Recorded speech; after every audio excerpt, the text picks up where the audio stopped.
Welcome दोस्तों। आज की कहानी है तेनालीराम की सूझबूझ।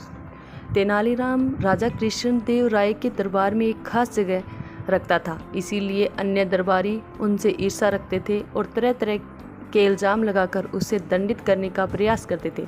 किंतु तेनालीराम की सूझबूझ के सामने उनकी एक न चलती और उन्हें लज्जित होकर रह जाना पड़ता। दरबारी इस बात को अच्छी तरह से जानते थे कि तेनालीराम को शतरंज खेलना पसंद नहीं करता। इस खेल का वह अच्छा खिलाड़ी भी नहीं है, इसीलिए उन्होंने तेनालीराम की इस कमजोरी का लाभ उठाने का निश्चय किया। अगले ही दिन एक दरबारी ने राजा के पास पहुंचकर बोला, महाराज, आप तो शतरंज के बहुत शौकीन हैं, पर बहुत दिनों से आपने शतरंज नहीं खेला, ऐसी क्या बात है? राजा ने तो उत्साहित होकर उत्तर दिया, क्या बताऊं भाई, मेरी सभा में ऐसा कोई नहीं है जो इस खेल में माहिर हो, इसलिए मन मारकर रहना पड़ता है। क्या कह रहे हैं महाराज? तेनालीराम ने आपको नहीं बताया? वह तो शतरंज का कीड़, उनके दांव पर बड़े बड़े खिलाड़ी संन्यास ले चुके हैं। तेनालीराम आपका प्रिय पात्र भी है, क्यों नहीं आप उसके साथ अपना मनोरंजन करते? दरबारी ने दांव मारा। लेकिन तेनालीराम ने हमसे कभी नहीं कहा कि वो शतरंज जानता है। राजा बोला, अब आपकी हार नहीं देखना चाहता महाराज, यही कारण है कि आपको नहीं बताता। पूरा बाग है, उसके जैसा खिलाड़ी तो पूरे देश में नहीं मिलेगा। दरबारी ने विश्वास दिलाया तो राजा को यकीन हो गया। दूसरी शाम राजा ने शतरंज बिछा दी और इनकार करने पर भी तेनालीराम को जबरदस्ती पकड़कर अपने साथ बिठा लिया। सभी दरबारी आसपास खड़े होकर तमाशा देखने लगे।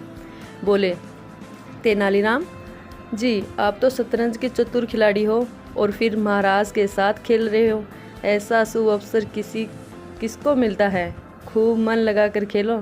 तेनालीराम समझ गया कि ये सब दुष्ट मंत्रियों का षड्यंत्र है। विवश होकर उसने चाल चलनी शुरू की। खेलना तो वह जानता न था।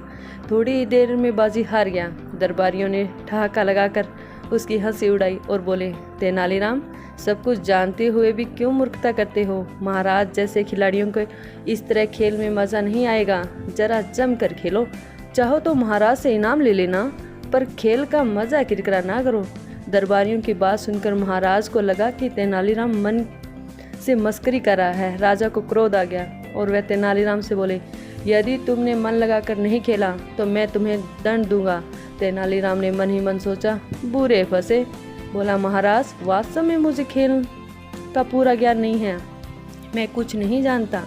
अगर तुम दूसरी बाजी भी हार गए तो कल भरी सभा में तुम्हारा मुंडन संस्कार करवा दूंगा।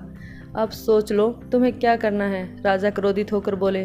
दूसरी बाजी आरंभ हुई। तेनालीराम ने भरपूर जोर लगाया, किंतु बाजी न जीत सका। एक ही झटके में वह हार कर एक किनारे बैठ गया।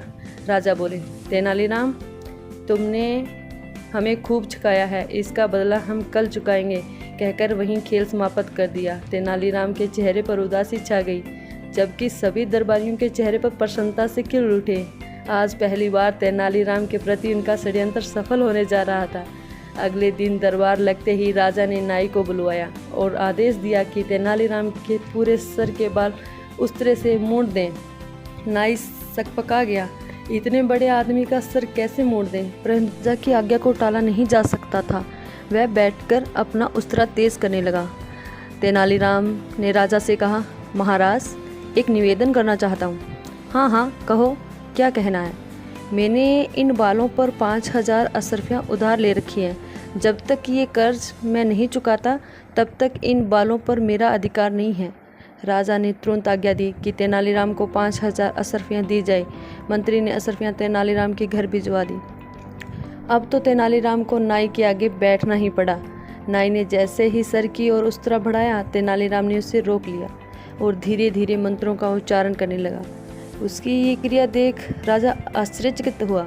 बोला, अब क्या ढोंग रचने लगे तेनालीराम? मुंडन जल्दी करवाओ।